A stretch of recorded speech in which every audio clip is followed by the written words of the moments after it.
Kepler's law.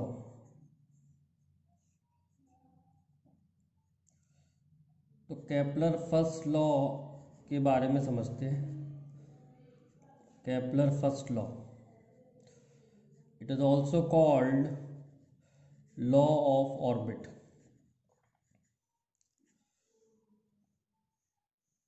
तो according to Kepler first law, according to Kepler first law, every planet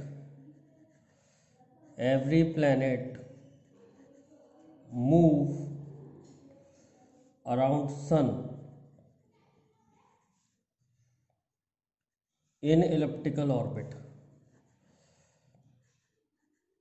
Every planet move around sun in elliptical orbit with sun at one focus of orbit. तो Kepler ने अपने first law में बताया कि हर planet सन के around elliptical orbit में घूम रहा है। तो इलिप्टिकल ऑर्बिट के बारे में पता होना चाहिए। मतलब ऑर्बिट सर्कुलर नहीं है और ऑर्बिट इलिप्टिकल है, यानी इलिप्स में घूम रहे हैं। तो इलिप्स के दो फोकस होते हैं, तो ये दो फोकस हैं इलिप्स के। तो मतलब सन एक फोकस पे है। कहने का मतलब ये है कि प्लैनेट जो है सन के पास आता है और फिर दूर चला जाता है।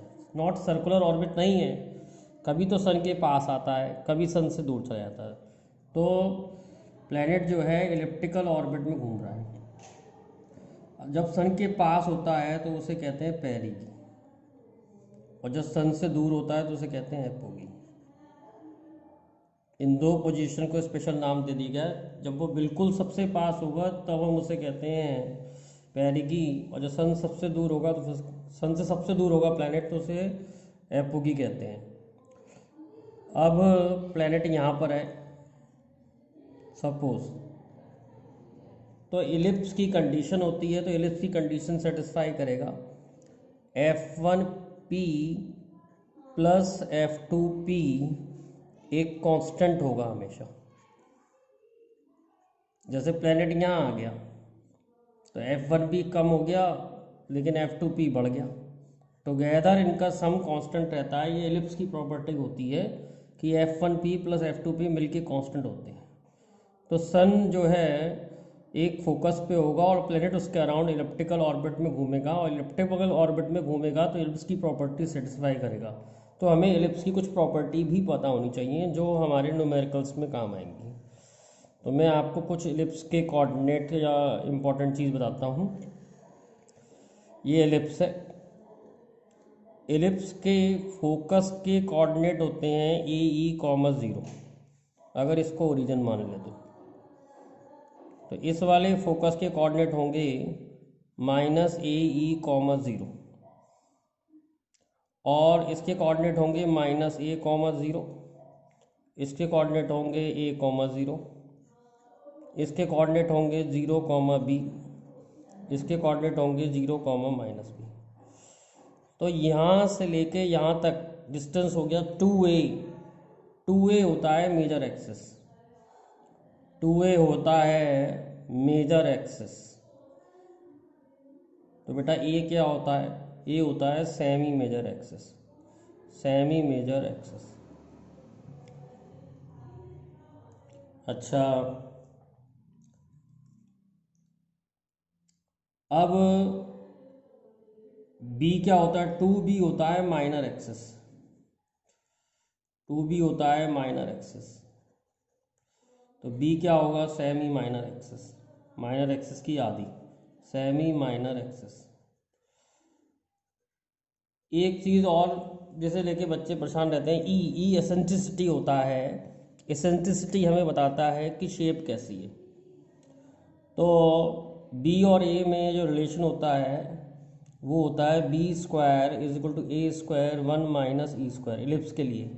और इलिप्स के लिए E की वैल्यू <1 होती है इलिप्स के लिए, फॉर इलिप्स। तो याद करना पड़ेगा आपको, मैथ्स में ज़्यादा अच्छा समझाते हैं इसे कोनिक सेक्शन में। और ई की वैल्यू 0 होती है, 0, ई की वैल्यू 0 रखूँगा तो सर्कल बन जाएगा, और सर्कल के केस में ई 0 रख के बी और ए बराबर हो जाते हैं। तो इलिप्स में बी और ए बराबर नहीं होते हैं, तो बी और ए में कुछ रिलेशन होती है, वो रिलेशन होती है b square is equal to a square 1 minus e square.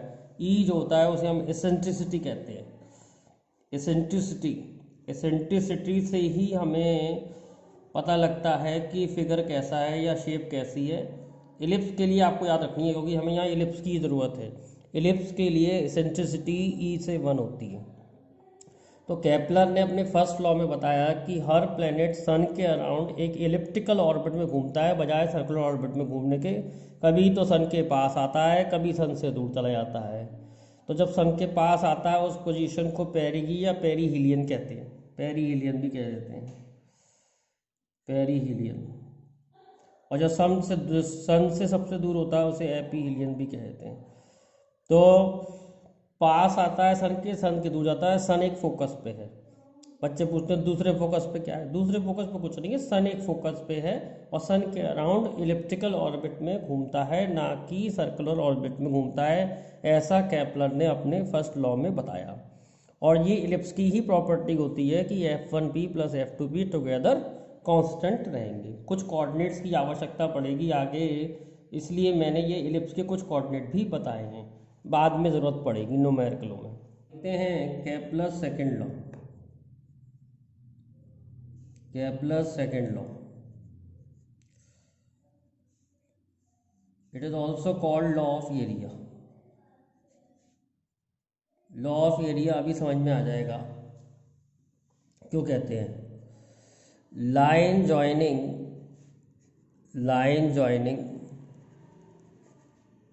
Sun and planet, line joining sun and planet covers equal area in equal time interval.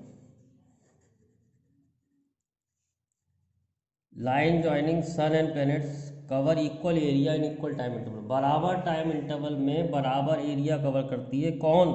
Line joining sun and planet. समझते हैं क्या कह रहा है। जैसे सन यहाँ है और ये line joining sun and planet है। पहले यहाँ पर है प्लैनेट, कुछ देर में यहाँ पहुँच गया, तो कुछ इसने एरिया कवर किया। मान लो इस लाइन ने इतना एरिया कवर किया t1 टाइम में। अब प्लैनेट यहाँ पर है, फिर प्लैनेट यहाँ पर पहुँच गया t2 टाइम में, तो इसने लाइन जॉइनिंग ने इतना एरिया कवर किया। तो अगर टाइम इंटरवल बराबर होंगे तो एरिया भी बराबर होगा, ऐसा उसने बताया। If t1 is equal to t2 then area fp1p2 is equal to area fp3p4, ये बताया उसने। Line joining sun and planet covers equal area in equal time interval. अगर टाइम इंटरवल ज़्यादा होगा तो एरिया भी ज़्यादा होगा, अगर टाइम इंटरवल कम होगा तो एरिया भी कम होगा, ऐसा बताया। तो इसको ऐसे भी कह सकते हैं areal velocity remain constant. Areal velocity remain constant, ऐसा बताया उसने कि एरियल वेलोसिटी कांस्टेंट रहती है। अब एरियल वेलोसिटी कांस्टेंट का मतलब क्या होता है? एरियल वेलोसिटी होती क्या है? एरियल वेलोसिटी होती है एरिया अपॉन टाइम। तो बराबर समय में बराबर एरिया कवर कर रही है। ये तो बताया कि ये एरिया fp1p2 है, इसको मैं टाइम से डिवाइड कर दूंगा तो एरियल वेलोसिटी आ जाएगी। और ये एरिया fp3p4 है, इसको मैं टाइम से डिवाइड कर दूंगा, इसकी एरियल वेलोसिटी आ जाएगी। तो एरियल वेलोसिटी सेम आएगी, मतलब बराबर टाइम में बराबर एरिया कवर करेगा, ऐसा बताया। प्रूफ भी करेंगे इसका कि एरियल वेलोसिटी कैसे कांस्टेंट रहती है। अब हम इसको देखते हैं। सेकंड लॉ को हम ऐसे ही बता सकते हैं कि angular momentum remain constant. Second law में उसने बताया कि angular momentum remain constant. Angular momentum constant रहने की वजह से ही ऐसा हो रहा है। अब ऐसा क्यों है, कहाँ से आया ये एंगुलर मोमेंटम रिमेन कांस्टेंट? इसके लिए मेरे को फार्मूला ड्राइव करना पड़ेगा एरियल वेलोसिटी का।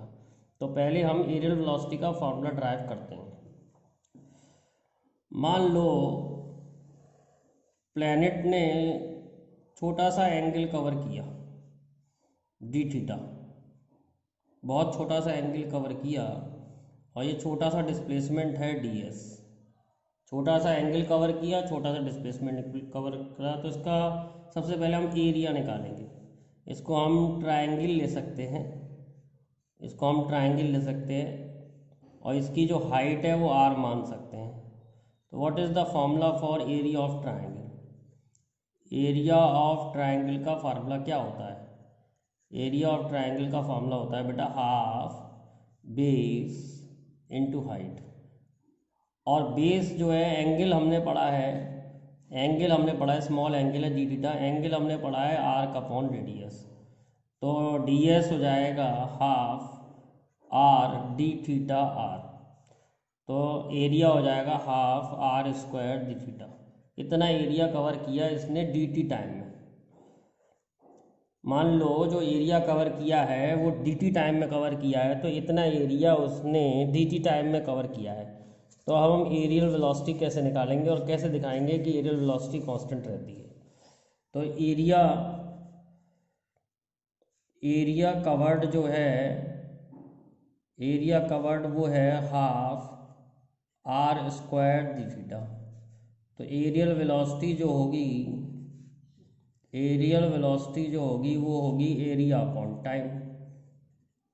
एरियल वेलोसिटी क्या होगी बेटा? Area upon time. तो half r square d theta upon time d t. D theta by d t हमने पहले पढ़ा हुआ है, सर्कुलर मोशन में ओमेगा होता है, तो एंगल अपॉन टाइम ओमेगा होता है। तो एरियल वेलोसिटी का जो फार्मूला निकल रहा है वो निकल रहा है half r square d omega. Suppose मैं इससे मास से मल्टीप्लाई कर लूँ और मास से डिवाइड कर दूँ। मास से मल्टीप्लाई कर लिया, मास से डिवाइड कर दिया। ऐसा क्यों किया है? क्योंकि एम आर स्क्वायर जो होता है वो मोमेंट ऑफ इनर्शिया होता है प्लैनेट का। तो प्लैनेट का moment of inertia I omega हो गया। अब आई ओमेगा जो होता है वो एंगुलर मोमेंटम होता है, तो एल टू एम। तो एरियल वेलोसिटी का जो फार्मूला निकलता है, एरियल वेलोसिटी का फार्मूला निकलता है बेटा एल अपॉन टू एम। अब देखिए जब प्लैनेट मोशन कर रहे होंगे तो बेटा फोर्स कहाँ लग रहा होगा?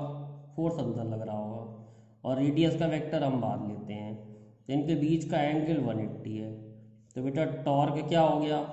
टॉर्क हो गया आर एफ साइन 180। थोड़ी इसमें रोटेशनल की जानकारी होनी चाहिए। तो टॉर्क है 0। इफ़ टॉर्क इज़ 0, पढ़ा होगा आपने, इफ टॉर्क 0 होता है तो एल कांस्टेंट होता है। तो बताओ बेटा एरियल वेलोसिटी में तीन चीज़ें कौन कौन सी आ रही थी? एक एल आ रहा था, एक टू आ रहा था, एक एम आ रहा था। एल कांस्टेंट है क्योंकि टॉर्क 0 है। मास कांस्टेंट रहेगा प्लैनेट का, तो एरियल वेलोसिटी कांस्टेंट आई नहीं आई? तो एरियल वेलोसिटी कांस्टेंट आ गई, एरियल वेलोसिटी कांस्टेंट आ गई, ये प्रूव हो गया। सेकंड लॉ में ये प्रूव हो गया है एरियल वेलोसिटी कांस्टेंट आएगी। और सेकंड लॉ में ये एरियल वेलोसिटी कांस्टेंट क्यों आई है? क्योंकि टॉर्क 0 है। टॉर्क 0 होने से क्या कांस्टेंट हो गया? एंगुलर मोमेंटम कांस्टेंट हो गया। तो एंगुलर मोमेंटम कांस्टेंट होना इस बात को दिखा रहा है कि एरियल वेलोसिटी कांस्टेंट है। तो सेकंड लॉ को ऐसे भी बताया जाता है कि एंगुलर मोमेंटम रिमेन कांस्टेंट। अब देखिए इससे और क्या हमें बेनिफिट मिलेगा। जैसे ये प्लैनेट है, सन के अराउंड घूम रहा है, और इसकी सबसे कम डिस्टेंस r1 है और सबसे ज़्यादा डिस्टेंस r2 है। सबसे कम वेलोसिटी, सबसे कम डिस्टेंस पे वेलोसिटी v1 है और सबसे ज़्यादा डिस्टेंस पे वेलोसिटी v2 है।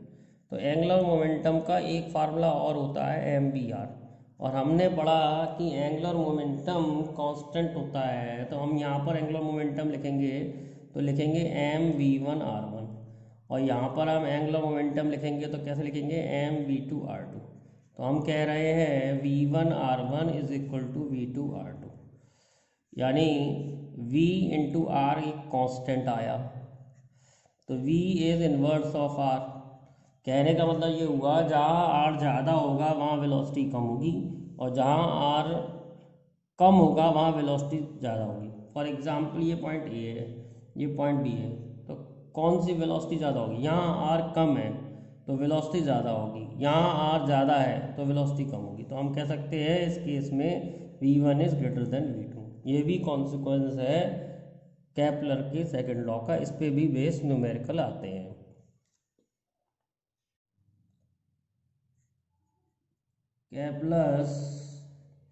केपलर्स थर्ड लॉ,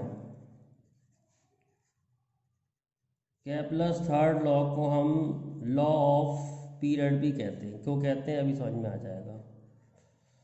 क्या बताया? केपलर्स थर्ड लॉ में बताया कि square of time period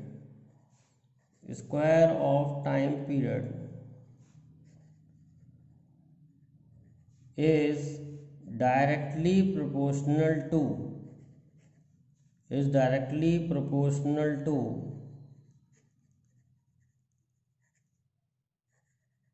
cube of mean distance